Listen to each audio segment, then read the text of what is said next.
So what we got here, Terry? You got a just a little hook preform. What kind of stones? They can't be moving real fast. I think it's novaculite. Novaculite from Arkansas. You're gonna make a fish hook out of that. How thick is it? Not very thick, huh? About 67 thousandths. All right, 67 thousandths. This is gonna be a number 3 travel hook. We're gonna start here. The hook's gonna come around like this, so we'll just start in, then through that, then back into it.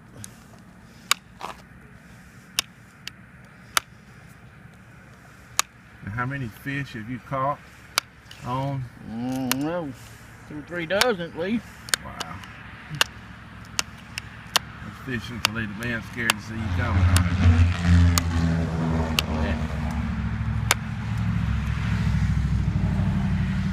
And that's a copper tip that you got in your issue stick. And you're just reaching over the top of it on the back side and just kind of crunching down. Yeah, there's really no driving. It's just pushing the flake straight down to create a good platform. But as I start digging in here, I'm going to, just like a knot, I'm going to square up this corner. And then take another little, I'll only take 2 passes just to have the platform set up to take the flake.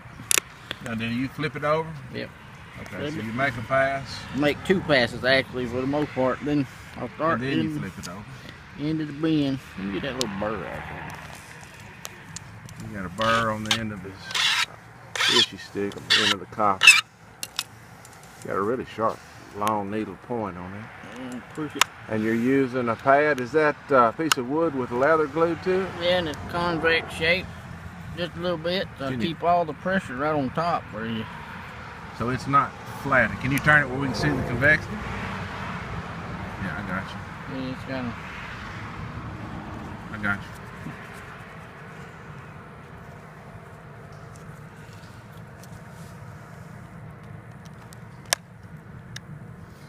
Now, you've run some tests on your hooks to see how strong they are too, if I remember right. Yeah, the average hook holds 15 pounds of pull from string tied on the end, pulling straight on the tip. A lot of hooks that pull 15 pounds of pressure. Wow. That's pretty heavy duty for a fishing rig. Yeah. Yeah, if you're using 4-pound test line with the drag set, then you shouldn't be breaking the hooks. I wouldn't use 4 pounds. Well, you know what I'm saying. Then you start getting in, making that bend, I'll flip it over and take one little flake right there. So you're pushing down. Yeah, just to kind of having a hard time with the shadow there. Square out that corner just a little bit. And do that practically every pass. So you just... I got the platform set up just to run the flake back to the other side now. Okay. It'll be the same thing. I pretty much shoot back into the bend of the hook, first flake. And take a couple there and come on down, I think.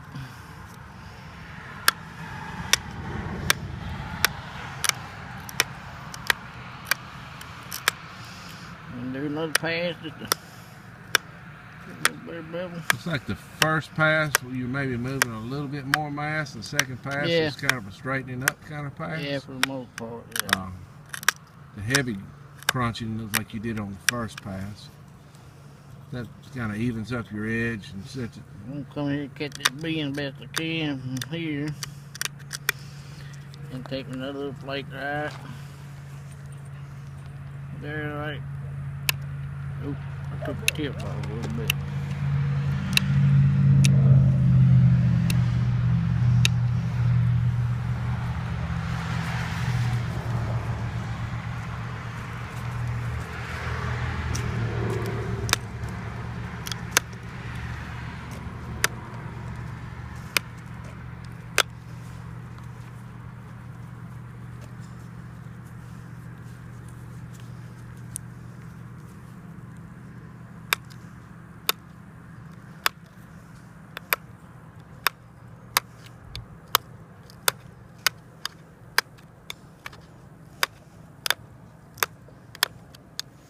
So you start by the point of the hook and work It way don't up really. towards the eye, and then on this, and then you're working It your don't way. really matter. Most time I will start and go this way every time, but this time I just went back. Okay. Okay.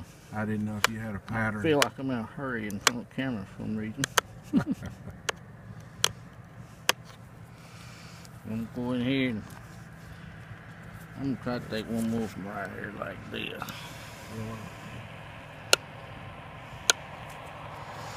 Then I'll come in here and just take a couple kind of square corner.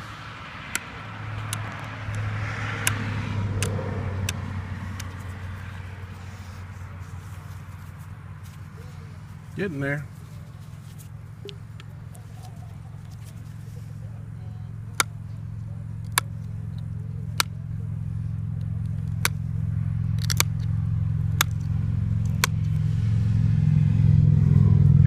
Favorite kind of stone that you like to make the hooks out of, or gravel, raw gravel, because it's tough. Raw Louisiana gravel? Not really, that stuff. Texas? Landscape gravel. Okay. Get it to the store, that's the only rock. That's and my main store. That's over around Texas? Orange, yeah, Orange. Okay. Comes out of the Trinity River basin, I believe. What a lot of people call bull gravel. Huh? Yeah. This novaculite is so easy to flake, it's almost scary compared to gravel. Seems like it might be easy to break. And I'm gonna square up them corners again. Yeah, can you get where it's no shade on it? Yeah, I'm trying to. I know it's I'm just trying to shape this, keep this right here the width I want, and it'll gradually get bigger as it starts to make that beam.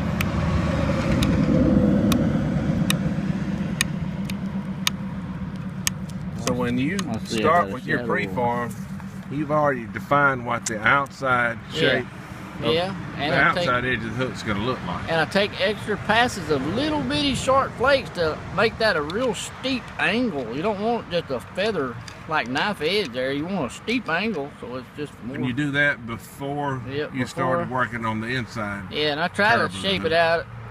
I used to have to come back and kind of shape the outside to match wherever the inside stalled out at, but now I kind of. Now you just make the inside match the outside. I got a little more. How many hooks do you think you made? Have you got any idea of a count on that? No, I won't. I've made quite a few. Well, when you go fishing with these, you got buddies that go with you, and they have to fish stone hooks too, or do they use steel hooks? Only my nephew. He's my main fishing little buddy. He's 14 now. He's fished with him a few times. Did he catch a fish on one? Yeah, he has. Wow. And what kind of fish have you caught? You caught bass on them, man. Yeah, caught little bass and mostly goggle-eye perch. We was fishing in the nature river bottom, and that's the main species in there, bass and goggle-eye perch.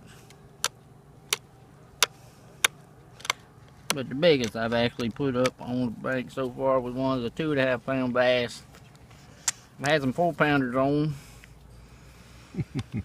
Hard to keep them on when they don't have a barb, isn't it? Yeah. They Especially when they're just going crazy, man.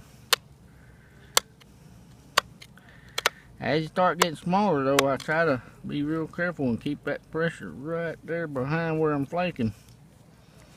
And you're not flaking right out now over the groove of the pad. Well, I try try to. Right on the edge of the groove, if you don't, like if I got over here and create little step fractures right there where it hits the pad each time, they'll normally flake off, but it just a little smoother if you stay over the groove. Yeah, but you're not too much right in the middle of the groove with your heavy crunching. It's like you're right down over the edge of it. Yeah, I think that's just the habit of the way I hold it there with my fingers.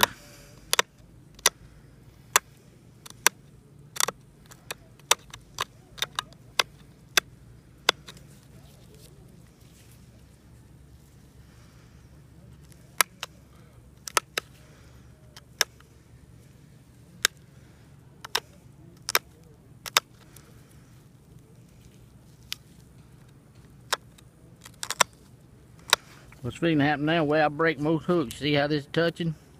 That's how most hooks break. It'll slip. When I put pressure, the hook will spin or something. That's how they mostly break. So I don't know if I had that. I need to extend this out a little bit would help. I don't know if I had that in the viewfinder. Can you show them? Oh. exactly what you was talking about. How this, most time I break hooks is because this part right here touches that hook shank. If I press and the hook spins or something, Yep. that's where most breaks occur, just by this touching Okay. the shank of the dang hook.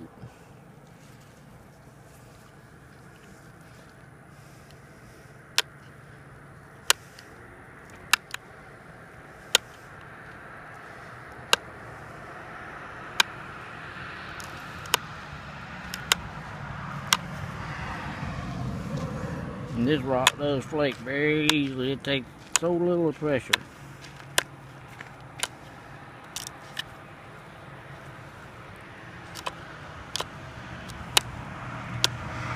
I see where that. This rock is flaking so easy, I barely even have to come back and do this right here, but it'll help shape it. So this is what you do before you start your next pass. Yeah. Now, is that moving the edge very much, or is that just like a braid, or what is that? Barely. Do? It just, I don't know. It's just making it a little more where I can catch right there. Don't get my neck roll flake. Yep.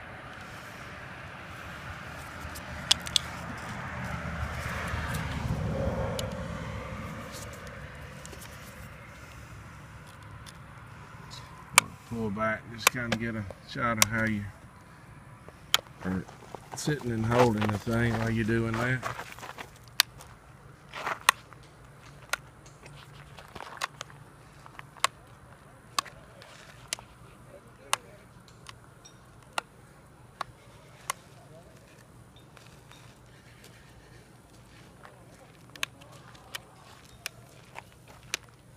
Do you ever do it with a pressure flaker, or you always use an issue stick? I tried pressure flaker, but I'm just so used to the issue stick, I'm comfortable with it. So issue sticks just what you used to do.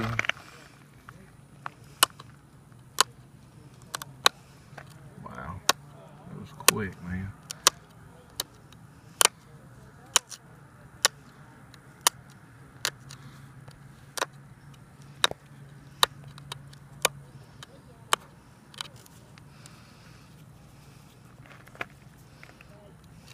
Let's see, we're losing our sunlight there.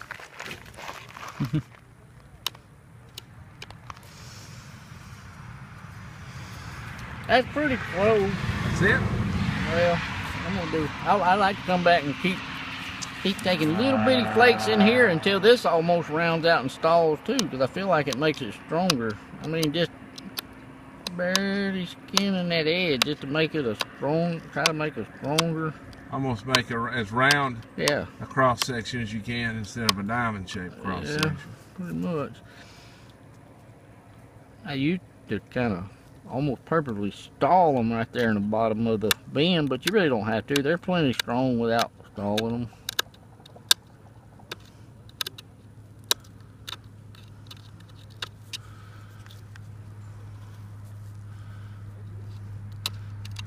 I'm gonna call that good. Then I'll know and come back right here on the outside. Where's the sun? That sign's in the way now. We're okay. I think it's gonna be alright. I don't just I looked at the sun, I can't see now. I'll just clean up this tip right here and kind of roll it back in toward the hook point. So your hook point is facing right where your line is pulling from. Kind of helps keep the hook engaged.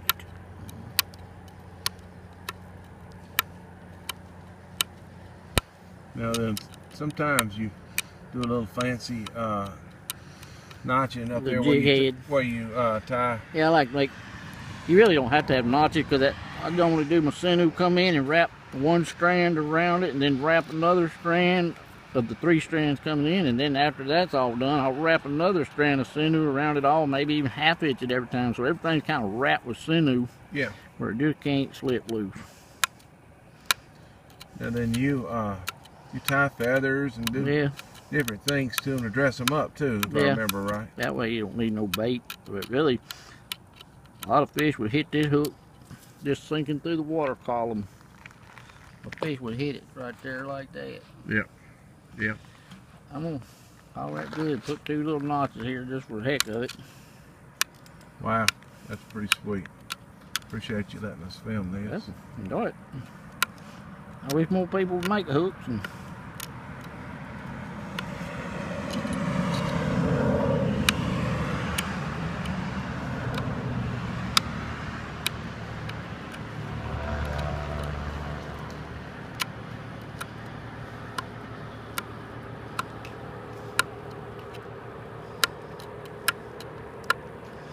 well, that knot done stalled on me.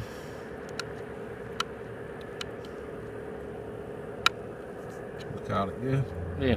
Calling it good. All right. That's it. 1442 from Paleo Planet. Terry. Fish hook. Fall 2016. Southwest Louisiana. Knapin. Usually we call it Niblett's Bluff because of flood water. We can't be at the park, so we're down the road. But appreciate it, Terry. Thank you so much. Enjoyed it. All right.